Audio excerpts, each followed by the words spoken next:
They appear to have the ability to materialize and dematerialize without a trace.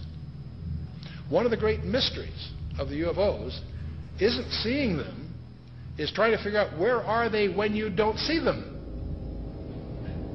Some people say, well, they're from another galaxy. Most physicists will debunk that for lots of reasons. They seem to pose that way, but for lots of, if they came, if there are that many coming from another galaxy, you think you'd sense the traffic.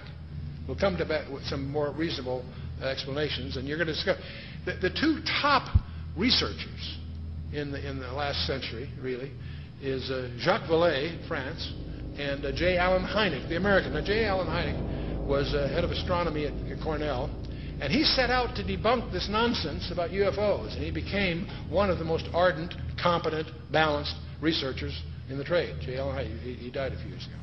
Both of these respected researchers came to the conclusion that they're not intergalactic. For lots of physics, there are a lot of physics rebuttals to that conjecture. They both argued that these things are demonic. Their term. They've written many, many books. You can check them out. These are not religious people. They're not people with any kind of personal agenda. But they came to the conclusion that these things, on the one hand, and by the way, we take for granted that we strip away the nonsense and the hoaxes, set that aside. There's tens of thousands of files you have to wallow through.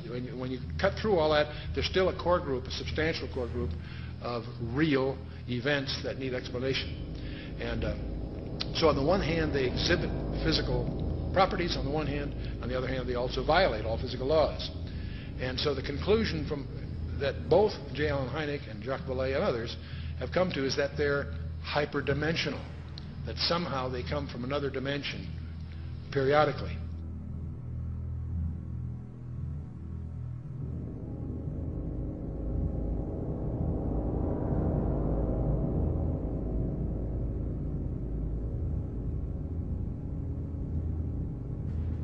But both of them came to the conclusion that these creatures are hyperdimensional.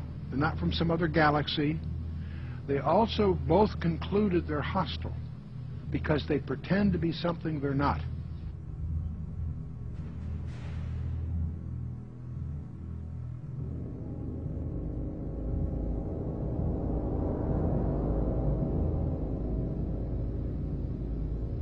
Guys getting the image? Franklin, we see a long line, a couple of star-like things, and a lot of things swimming in the foreground. Can you describe what you're seeing? Well, the long line is a tether, and there's a little bit of debris that kind of flies with us, and it's illuminated by the sun at such a low angle, so there's a lot of stray light, and it's getting washed out quickly, but Rod is trying to do a quick, good job here adjusting the cameras.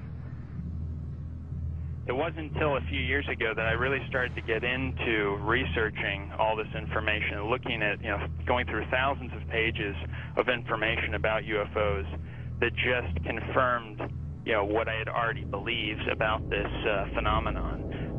That I believe the evidence clearly points that they are, in fact, demons. And, there are others, Brother Michael, who are now beginning to believe that as well. So you're not out there all by yourself anymore. So these demons would make them then spiritual phenomenon. I would take it, right?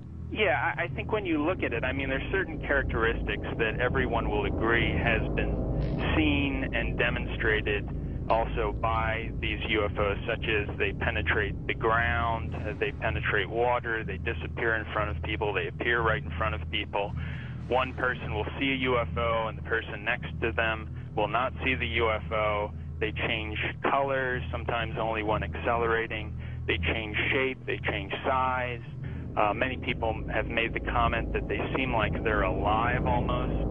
And so these are all characteristics of something that's not a physical or material being or construction. It's got to be something that's a spiritual phenomenon with those kinds of characteristics.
somewhere between 1 and 3%, various polls agree, somewhere between 1 and 3% of Americans claim that they have had an abduction experience. That's over 5 million people, or in that neighborhood. Not a few thousand deranged people, not a few, disaffected. This is, we'll talk a little more about this. This is a very, very disturbing phenomenon in the counseling profession. Now, part of the problem of the UFOs is they have some paradoxical behavior. On the one hand, they're seen by multiple competent witnesses. They are plotted on radar, sometimes multiple radars simultaneously. They leave tangible traces on the ground, sometimes radiation, evidence of burning, and other things. So they are apparently real in the sense of being physical, on the one hand. There are photographs. Sometimes they show up on photographs, sometimes they don't. But here's the problem. While they seem to be tangible on the one hand, they exhibit behavior that can't possibly be physical. They can go in excess of 6,000 miles per hour without sonic booms. What on earth does that mean? I'd like to know how they do that trick. They've been plotted making right-angle turns at over 16,000 miles an hour. That defies the laws of physics. That's now perhaps the most disturbing thing of all. They appear to have the ability to materialize and dematerialize without a trace. In his book, Secrets of the UFOs, ufologist Don Elkins made the following observation. I have found that some people can achieve the contact phenomenon simply by being hypnotized, and the same general message permeates over 90% of the millions of words received by thousands of people around the world.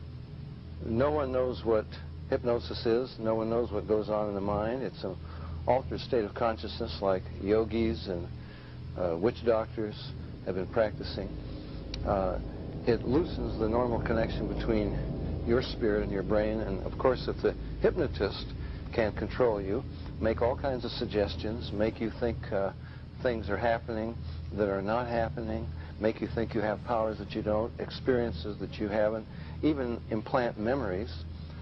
Other beings, if there are other minds out there, they could also do the same thing.